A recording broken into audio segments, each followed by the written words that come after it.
There's one skill that I can there's one skill that I can attribute to really accelerating my time in marketing. If you don't know who I am, my name is Brendan Fuller and I've been in marketing for 4 years. I've taken Instagram from 5K to 200K, and I am a marketing lead for my agency that I run, and I'm working with about 5 to 6 clients right now. And so when I look back at my previous journey of everything I've done, and the moments where things just clicked and I really kind of condensed the time of learning a skill in marketing. It goes back to this one thing that I can't give enough credit, that I don't think enough people are talking about. Now, what is this one thing? How can you learn it? How can you implement it into learning marketing and really improving your systems to increasing maybe 30K, or even just reaching new highs in your MRR or your business in general? Because these things I have implemented has really done well. I've netted over 30 plus K of additional MRR for clients using this. And so when I'm able to achieve this, I have no doubt that you should be able to achieve this as well. And I'm not saying this in a magic pill. By no means I'm saying that. I'm not making any kind of claims on money that you could bring in. But what I'm saying is specifically this, that if you implement this and you really take this serious, it can definitely kind of help you reach new levels of learning a skill in marketing, which can directly correlate to higher levels of getting more revenue. So if that's interesting to you, then listen to this video, because I'm going to outline everything you need to know based on what I have learned. So what is this big thing? What is this number one kind of secret tactic or secret trait that I learned, that picked up, that has completely changed everything? Well, it's really a swipe file. And if you're in copywriting, you may have heard of this before. If you do have one, then by all means, you're already taking the right steps. But there's a couple things that people do wrong, and a lot of people actually do wrong with a swipe file, and it's really kind of makes a difference between just having it and versus having it and actually using it to its full potential, and actually really 10xing your skills and really making new money, bringing in more money and really kind of being successful with it. So what is kind of a swipe file to begin with, if you don't know? Well, a swipe file is really a folder. If I go here, it's really a folder with a lot of different examples of kind of stuff you see in your market or just around what you're working on. What do I mean by this? Well, if I open up my swipe file right here, and I go here, you see this. This is my swipe file. And so swipe file really goes for anything you're working on that you can kind of get examples of. And so, for example, a lot of times I do YouTube thumbnails and titles. Why? Well, basically, it goes back to the idea of copywriting. Copywriting is, if you break it up into its kind of core essence, it's copying good writing. And so, when you take that into consideration, this is really important. If you're copying good writing, then that means you don't have to reinvent the wheel. And so, if we understand that, then we need examples. We need good examples. So what I like to do is, whenever on YouTube, I'm not a graphic designer, but I picked up over time how to make kind of good thumbnails because of this. What things work, what are common patterns, and you start to see this every time you log onto YouTube. If you curated your algorithm to really kind of show business stuff, then you start to get business thumbnails and just stuff that capture your eyes. Now we can take this a step further by, if I go to YouTube right now, if I go here, you see naturally that I have kind of these outlier scores. And outlier scores are basically telling me, okay, based on the average views they usually get, this is the score for this video compared to average. So for example, if I keep on scrolling down and see like a popular, like this one, this is 100x. What it means is, on average, this person's videos are like, the average is compared to this one, like this one did pretty well compared to the average. It's 100 times better or more, 100 times more views than what they usually get. And so 1.7 million. So that really tells us directly, okay, someone worked here. Whether it's the thumbnail, the title, the intro, the topic, could be a mix of these. And so we can take that and run with it. And so what I like to do is just do that directly. Take this, take a picture of it, save it, put it in your swipe file. So then you start curating a lot of photos. Now this stuff, some of these stuff are actually not actually 100x's. I've actually curated a folder directly for these outliers. But these photos are just photos I liked, that I thought was interesting, that are worth noting. But what I like to do is separate the 100x, because that means these are ones I want to copy for sure. And so I have a separate folder for that, for just thumbnails and titles. But this is not limited to just that. It also has really anything I'm kind of curious, I want to get better at in terms of marketing. I go out and do market research. So the thing is, when does a swipe file come into play? Well, it comes into play when you don't know how to do that thing, or you don't know how you want to structure something. For example, I didn't really know what type of banner I wanted for our channel, especially if I have a promotion going on. So what I did was I looked at a couple different creators. And so I pulled three different ones, three different creators that I remembered seeing. So this one was 3T Warrior Academy.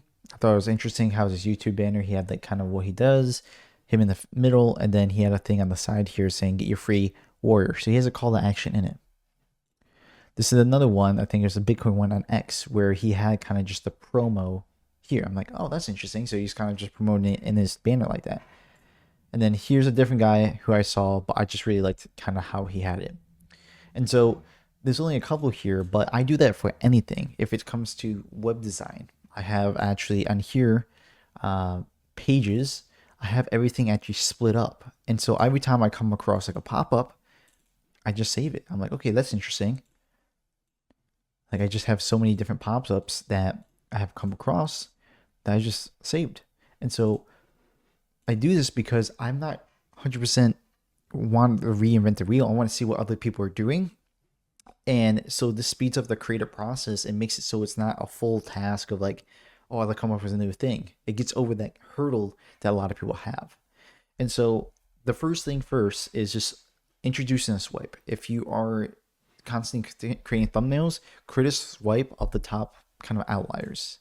And so the goal of this is having a files for everything.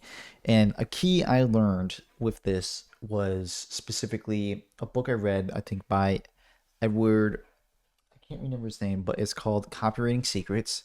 It's forwarded by the guy who made ClickFunnels. I forget his name, Russell Brunson, but it was like Edward Jones or something like that. I'm going to get his last name wrong. It's slipping me right now, but Copywriting Secrets, he mentions one secret about how he actually has a swipe file for every single little detail. So for example, he's talking about writing copy, and in copy, which are words, he has a full folder just for headlines. Then he has a folder for sub headlines. Then a folder for just bullet points, kind of like the benefit bullet points. And I'm like, whoa, so he's splitting it. He's splitting everything. Instead of doing like one specific thing, or instead of doing like a broad thing, he's splitting each thing. So this is what I did. I had one for like a lead magnet page. Then I had one for home pages. Then I have one for retention, or I don't know what retention is. I think that's for like actual school communities.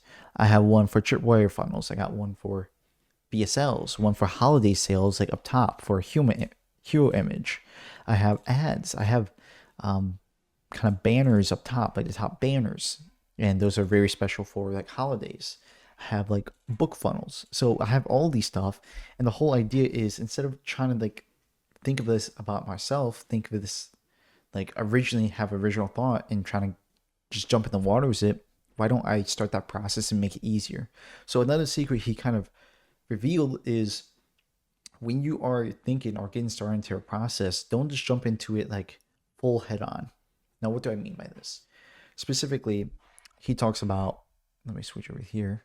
He talks about how when you are getting into, let's just say, maybe making a thumbnail, the process you should go about it is first look at examples of really good thumbnails. He compares it to when you are working out and getting a muscle warm. You do active stretching, you do kind of light lifting at first to warm up your muscles. And he's like, this is the same exact thing.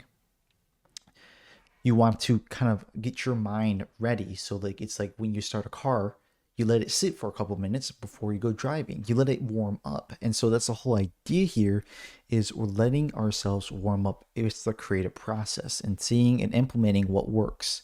So yes, I get familiarized with this, with these thumbnails when I go on YouTube, but also what I do beforehand is I'll just swipe through, I'll look at all of these and kind of just take it in to get myself kind of just warmed up and everything. So I do that. After that, that's when I start jumping into the process. If I'm starting to make thumbnails, then I jump into actually writing down on a notebook before hopping in and making any actual official stuff in Photoshop. Write out some details and then kind of plot everything in my mind. If I can't think of anything, or if I try to start to write out some ideas, but nothing's really like clicking for me, if I'm hitting like a roadblock or a dead end, that's when I go back to these, and that's where I use it as creative inspiration or start looking at other channels specific in my niche who might not have thumbnails in here to get inspiration. So I'm constantly looking at the space to see, okay, what's out there and what can I kind of take and implement.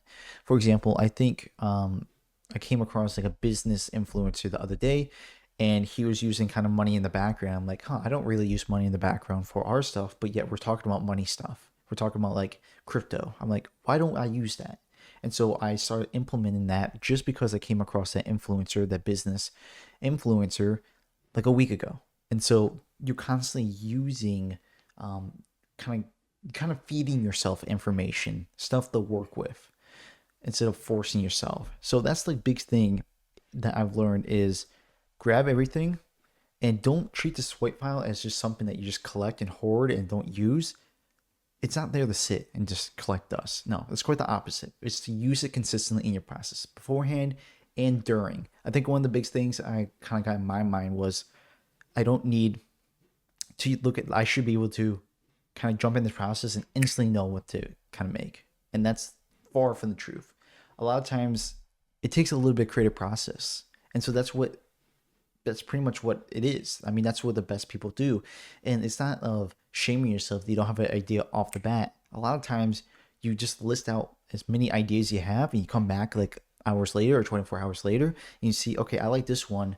I like this one, like this one. Why? Because you have a new perspective, new kind of pair of eyes, new frame from where you're coming from. Instead of maybe you'll listen to music and you're writing copy, there's a beat to your song that you might have. And then when you come back later, you don't have the same rhythm in your ears. So it doesn't flow as right that it when you wrote it. At the time, it felt like it has a flow to it. But when you're not listening to that music, I mean, when you come back with a fresh pair of eyes, it doesn't have that same kind of rhythm, that same kind of emotion behind it as it did.